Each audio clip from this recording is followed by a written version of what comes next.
Magandang gabi po mga magulang ko at mga kapatid. Sa pangalan po ng ating amang bathala, Hobe Rexal, Dr. Rizal Salvador del Mundo, at sa ating pong mahal na tatay, Dr. Judge Pilihaw, sa katauhan po ni tatay, Dr. Felipe Moral de Marticio.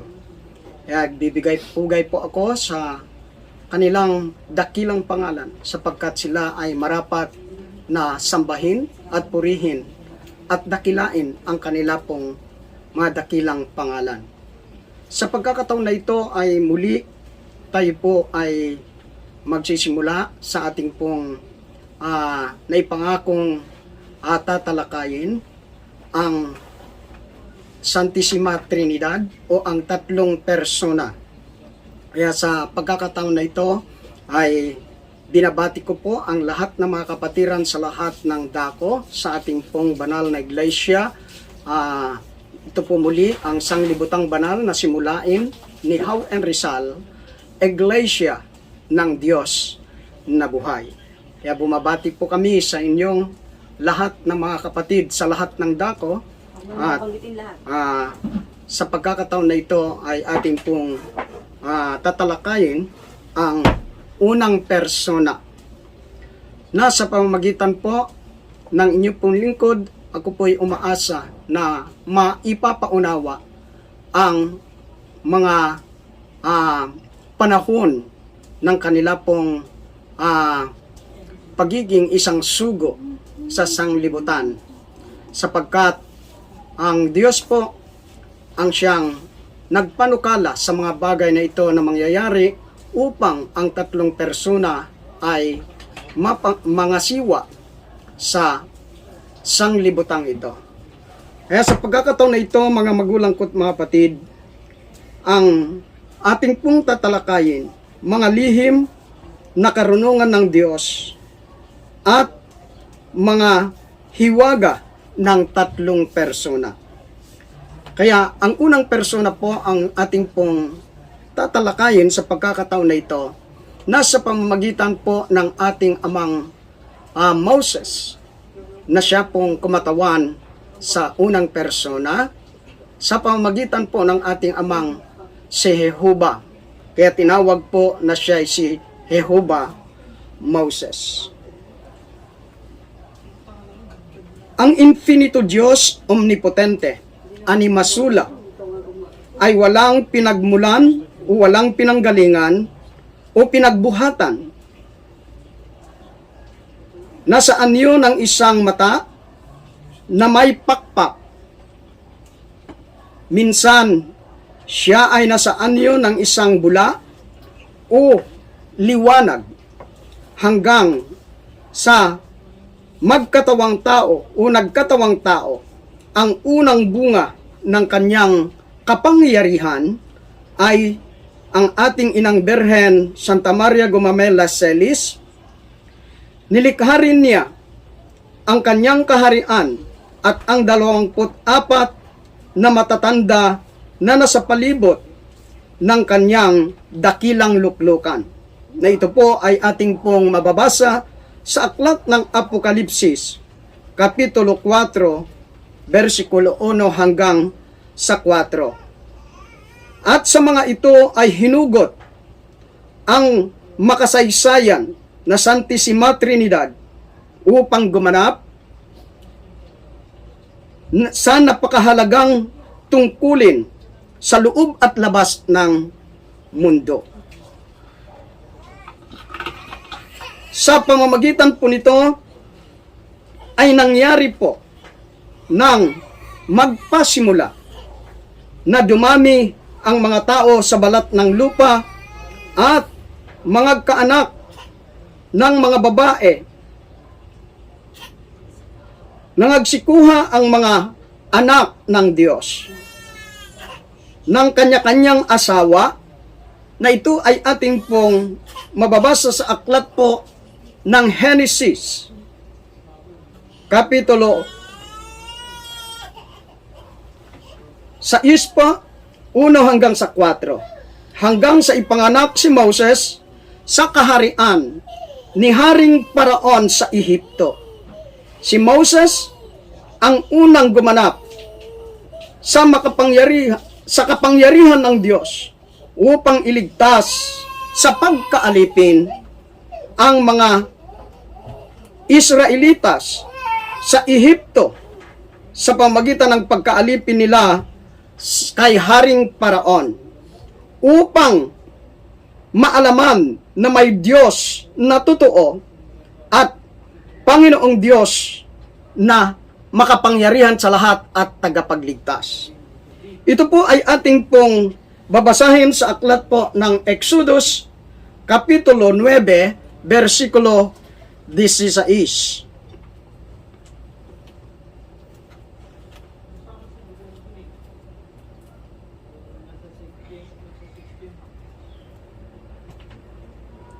Ito po ang nasusulat. Datapwat totoong totoo na dahil dito ay pinatayo kita upang maipakilala sa iyo ang aking kapangyarihan at upang ang aking pangalan ay mahayag sa buong lupa. Ito po ang siyang patunay na sa pamagitan ng talatang ito, nang isugo po si Moses kay Paraon upang iligtas sa pagkaalipin ang mga anak ni Israel, ay sinabi po ng ganito ng Diyos sa kanya, datapwat totoong totoo, hindi po kasinungalingan, ibig sabihin na dahil dito ay pinatayo kita upang maipakilala sa iyo ang aking kapangyarihan. Kaya isinugo po si Moses, nataglay ang kapangyarihan ng Diyos na kataas-taasan, ang infinito Diyos, omnipotente, animasula na walang pinagmulan at walang pinanggalingan, na ito po ay nasusulat din sa aklat po ng mga awit 90, versikulo 2. At atin pong mababasa ang ganito pong nakasulat sa aklat po ng mga awit ni Haring David.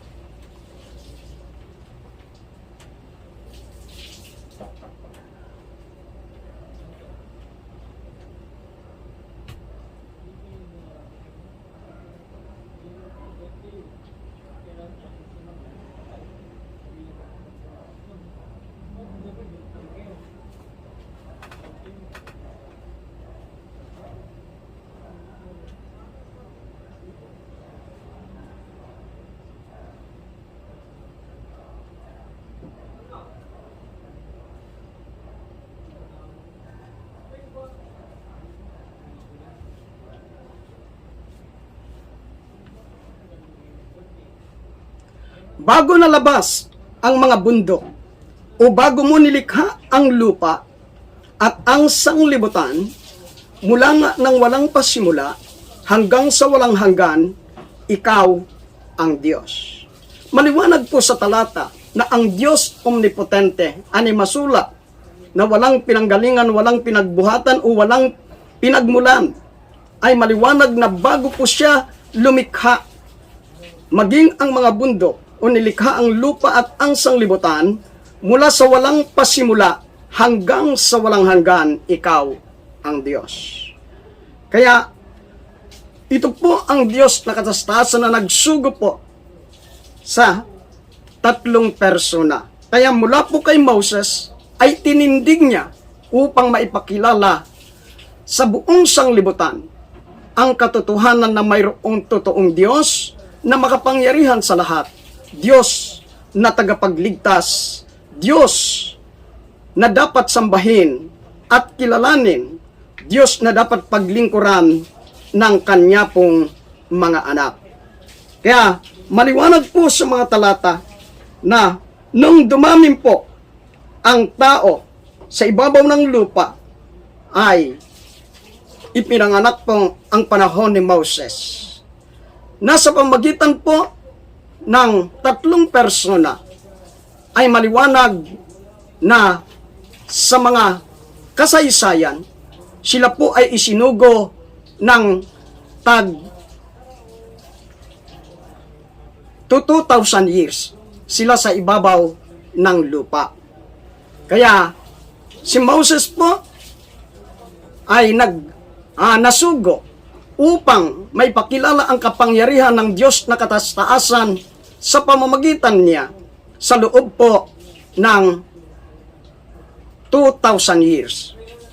Gayon din po ang mga susunod, katulad po ng ating amang si Hesus Kristo at gayon din po ang ating amang Hobe, Dr. Jose Rizal Salvador del Mundo.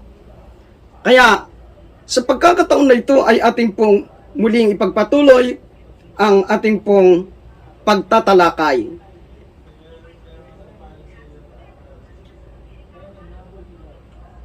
Nang dumating si Moses sa mga Israelitas ay sinabi niyang, isinugo ako sa inyo ni ako nga, na Diyos ng inyong mga magulang, Diyos ni Abraham, Diyos ni Isaac, Diyos ni Jacob. Ito po ay ating mababasa mula sa Exodus, Kapitulo 3, mula po sa 12 hanggang sa 15.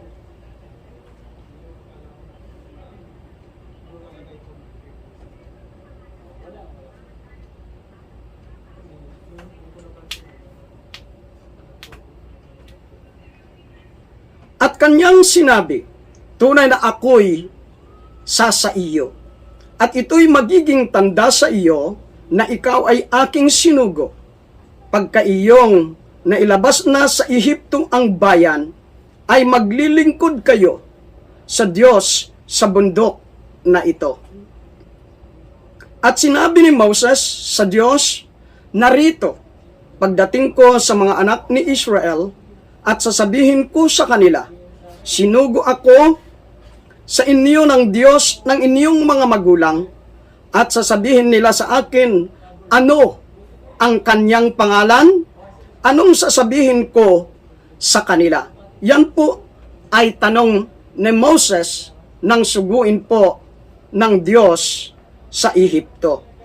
Kaya maliwanag na tinatanong niya kung ano po ang sasabihin niya sa kanyang mga kapatid, sa mga Israelitas, sa kanyang pagpunta sa Ehipto, kung ano ang sasabihin niya tungkol sa kanyang pangalan. At sinabi ng Diyos kay Moses, ako, yaong, ako nga. At kanyang sinabi, ganito ang sasabihin mo sa mga anak ni Israel, sinugo ako sa inyo ni ako nga. 15. At sinabi pa ng Diyos kay Moses, ganito ang sasabihin mo sa mga anak ni Israel, sinugo ako sa inyo ng Panginoon, ng Diyos ng inyong mga magulang, na Diyos ni Abraham, Diyos ni Isaac, Diyos at Diyos ni Jacob. Ito ang aking pangalan magpakailanman, at ito ang aking pinaka-alaala sa lahat ng mga lahi. 16.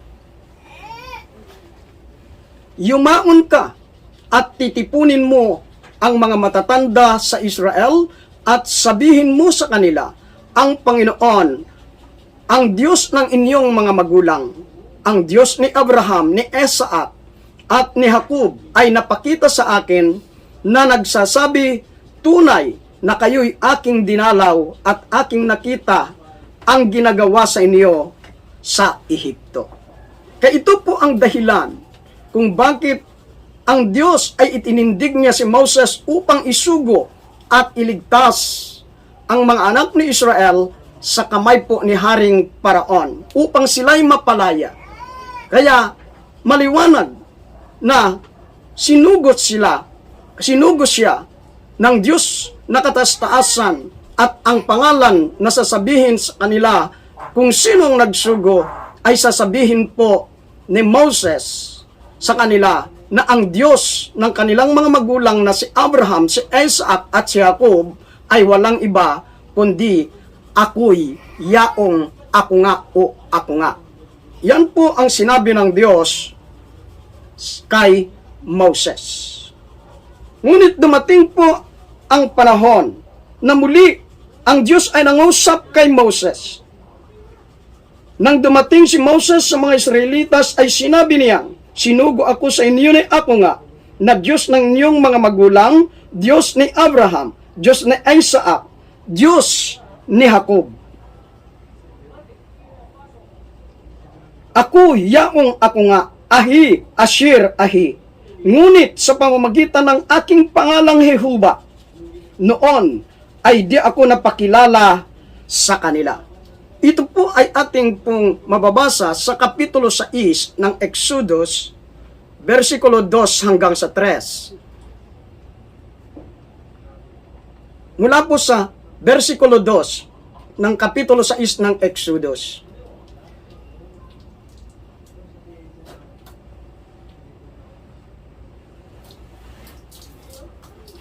At sinabi ng Panginoon kay Moses, ngayoy, inyong makikita kung ano ang gagawin ko kay Paraon, sapagkat sa pamagitan ng isang malakas na kamay, ay payayaunin niya sila.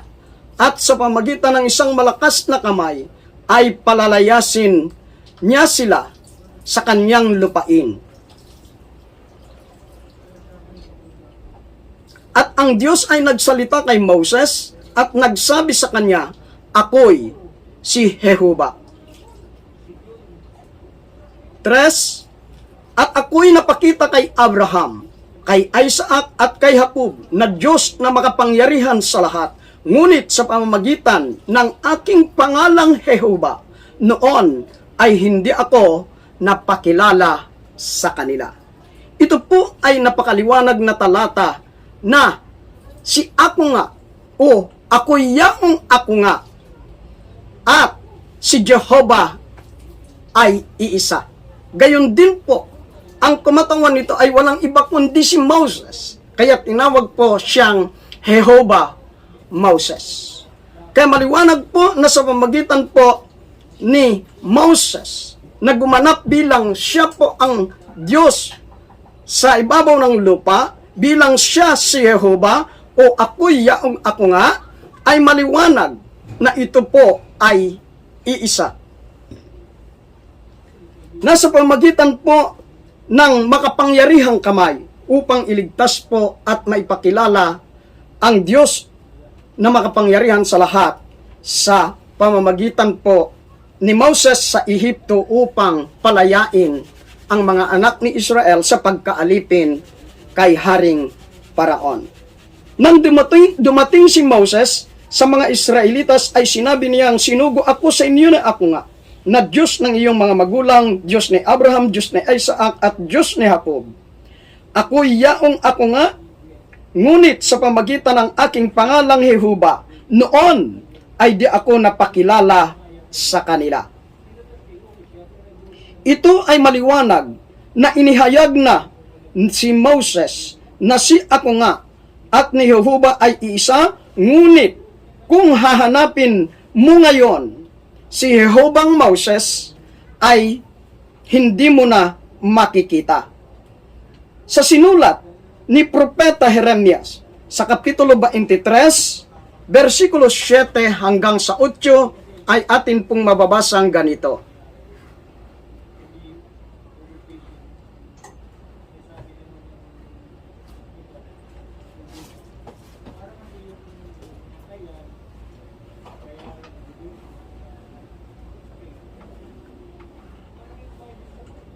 Ito po ang pagkasulat mula sa 7 hanggang sa 8. Kaya't narito ang mga araw ay dumarating, sabi ng Panginoon, na hindi na nila sasabihin, buhay ang Panginoon.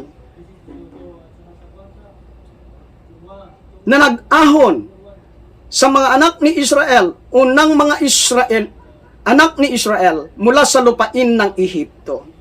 8. Kundi buhay ang Panginoon.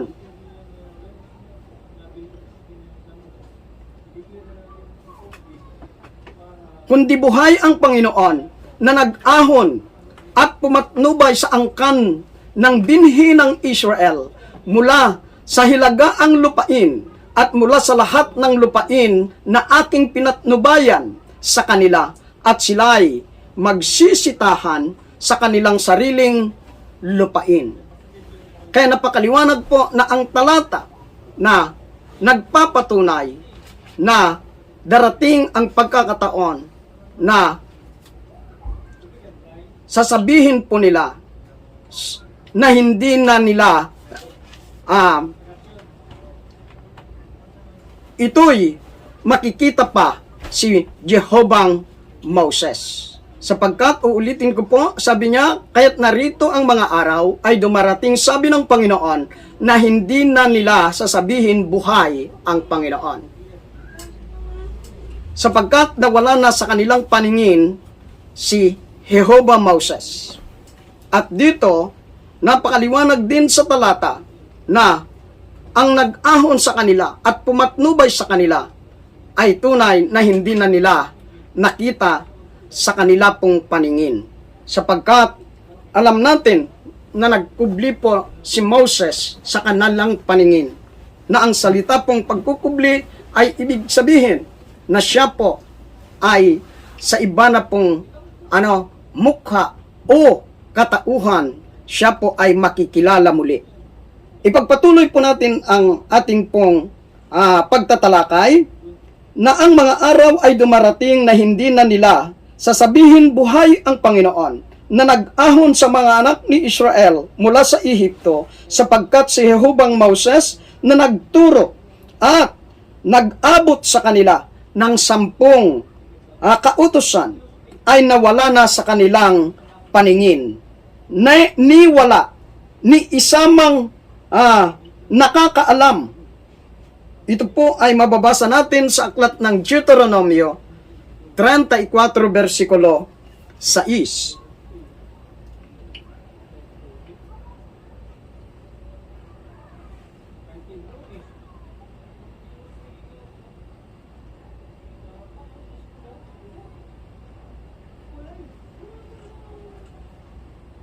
At kanyang inilibing siya sa libis sa lupain ng Moab na nasa tapat ng Peor. Ngunit sinumang tao ay hindi nakakaalam ng libingan niya hanggang sa araw na ito.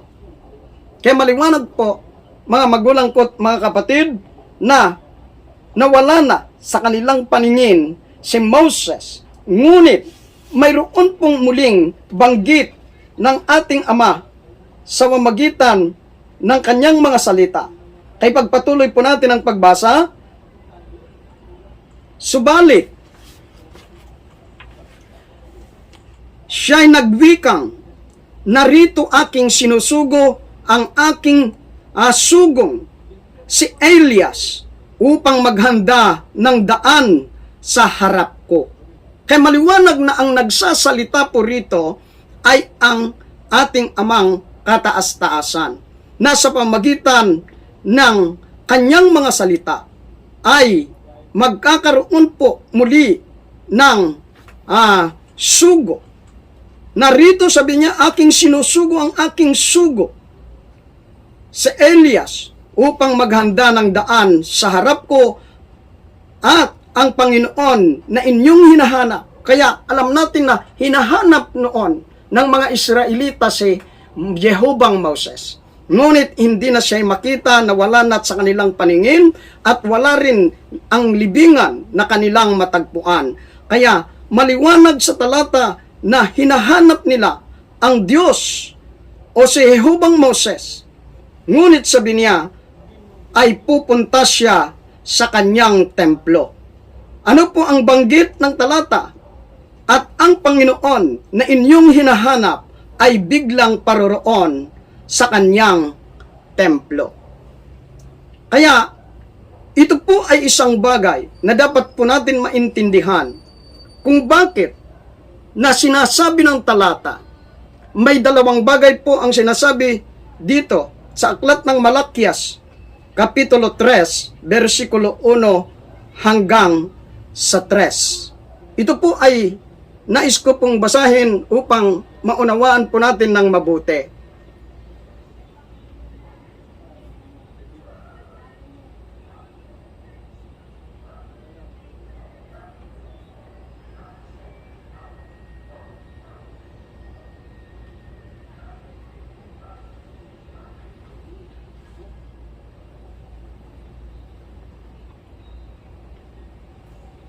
Mula po sa 1, narito aking sinusugo ang aking sugo at siya'y maghahanda ng daan sa harap ko. Letter A po, at ang Panginoon na inyong hinahanap ay biglang paroroon sa kanyang templo. Ito po ay letter B. Binanggit ko po ang letter A sapagkat dalawang bagay po ang tinutukoy dito na sugo. Sugo, ang una dito ay walang iba kundi si Elias upang ihanda ang daan ng Panginoon. At liban po roon, yung Diyos na kanilang hinahanap, sabi niya, ay biglang paroroon sa kanyang templo. Kaya pagpatuloy ko po ang pagbasa. At ang Panginoon na inyong hinahanap, letter B, ay biglang paroroon sa kanyang templo, at ang sugo ng tipan na inyong kinaliligayahan, narito siya'y dumarating, sabi ng Panginoon, ng mga hukbo. Kaya, nung mawala na po si Moses sa kanilang paningin, maliwanag po na yung Diyos na kanilang hinahanap ay biglang paroroon sa kanyang templo. Kaya bago ko po saysayin ang bagay na sinasabi niya sa letter B na ang Panginoon na kanilang hinahanap ay biglang paroroon sa kanyang templo, uunahin ko po muna yung sugo na maghahanda ng daan ng Panginoon. Dumating nga ang sugo ng tipan at ipinanganak si Jesus sa kaharian ni Haring Herodes, katulad nagpagkapanganak kay Moses. Ang lahat ng mga batang bagong silang ay ipinapapatay dahil sa takot na isa sa mga batang ito ay maghahari sa sanglibutan, ayon sa pahayag ng mga pantas na lalaki na inutusan upang tingnan ang batang isinilang na tinanglawan ng isang marikit na tala sa silanganan. Na ito po ay mababasa natin sa aklat po ng Mateo, Kapitulo 2, versikulo 1 hanggang sa 13. Ang hinihintay na si Elias, na isinugo ni Jehubang Moses, upang ihanda ang daan ng Panginoon, at sa halip, si Juan Bautista ang dumating. Kung hanapin mo ngayon si Elias, ay hindi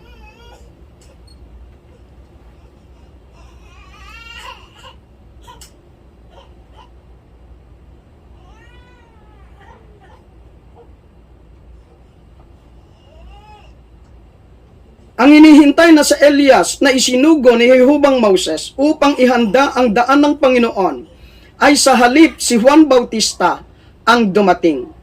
Kaya kung hahanapin mo ngayon si Elias, ay hindi na makikita dahil si Elias at si Juan Bautista ay iisa. Nais kong basahin po ang patutuo tungkol sa aklat po ni Mateo, isa sa ating pong ibanghilista. Kapitulo 17, 10 po hanggang sa 13.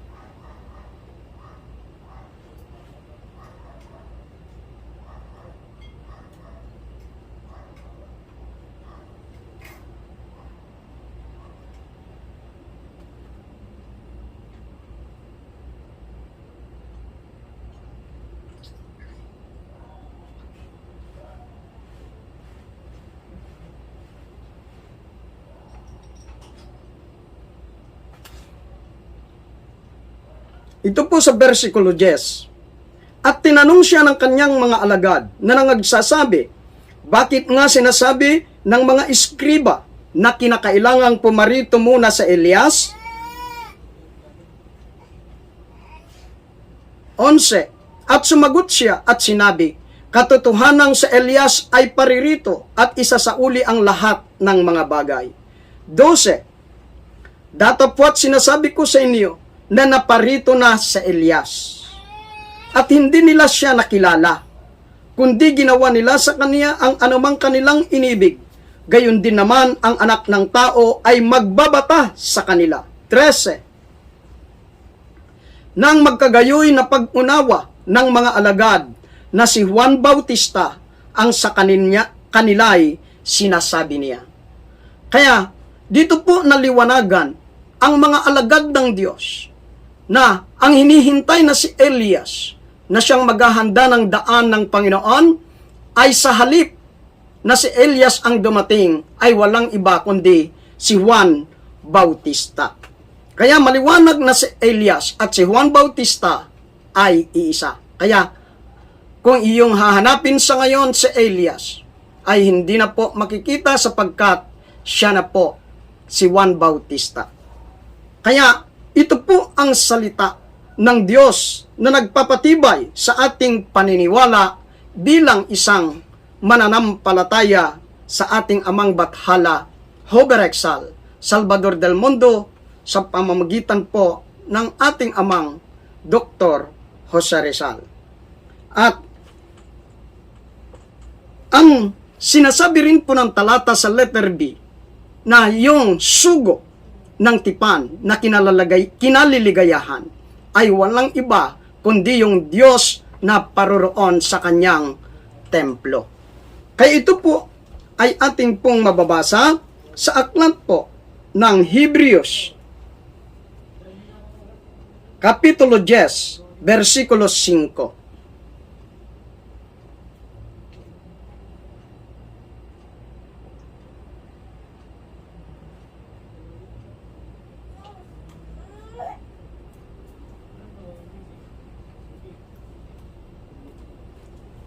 Ito po ang sinasabi sa talata, Hebrews Kapitulo 10, versikulo 5. Kaya't pagpasok niya sa sanglibutan ay sinasabi, hain at handog ay hindi mo ibig, ngunit isang katawan ang sa akin ay inihanda mo. Napakaliwanag po na sa mga nagdaan na mga panahon sa lumang tipan ay nag-aalay o naghahandog ang mga saserdote o ang mga pare sa panahon na yaon ng mga tupang susunugin. At ito po ang sa pamamagitan nito ay ito po ang kanilang paraan upang maalis ang kanilang kasalanan. Ngunit sa ngayon ay sinasabi niya na kaya't pagpasok niya sa sanglibutan, kaya ibig sabihin may dumating at sinasabi, hain at handog ay hindi mo ibig. Ayaw na ng Diyos ang paghahandog ng mga tupa at gayon din po sa mga handog na susunugin. Kaya sabi niya, hain at handog ay hindi mo ibig. Ngunit, may pasubali, isang katawan ang sa akin ay inihanda mo. Kaya ito po ang tinutukoy sa talata sa ating binasa sa aklat po ng Malakias, Kapitulo 3, versikulo 1. Doon sa letter B na ang Panginoon na inyong hinahanap o si Moses na kanilang hinahanap ay biglang paroroon sa kanyang templo. Kaya ibig sabihin, ano po ang templo na tinutukoy po ng banal na kasulatan? Kaya sapagkat mayroon po sinasabi sa talata nating binasa sa aklat ng Hebrews, Kapitulo 10, versikulo 5, ngunit isang katawan, sabi niya, katawan ang sa akin ay inihanda mo. Ano po ang kaugnayan, mga magulang ko't mga kapatid, ang katawan doon sa templo? Babasahin po natin sa aklat po ng Kapitulo 2 ng aklat ni Juan.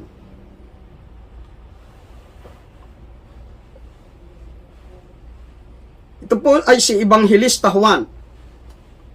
Kapitulo 2. Mula po sa 18 hanggang sa 21,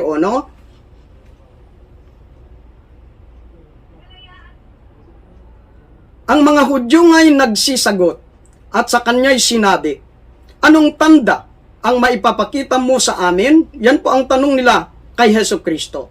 Yamang ginawa mo ang mga bagay na ito?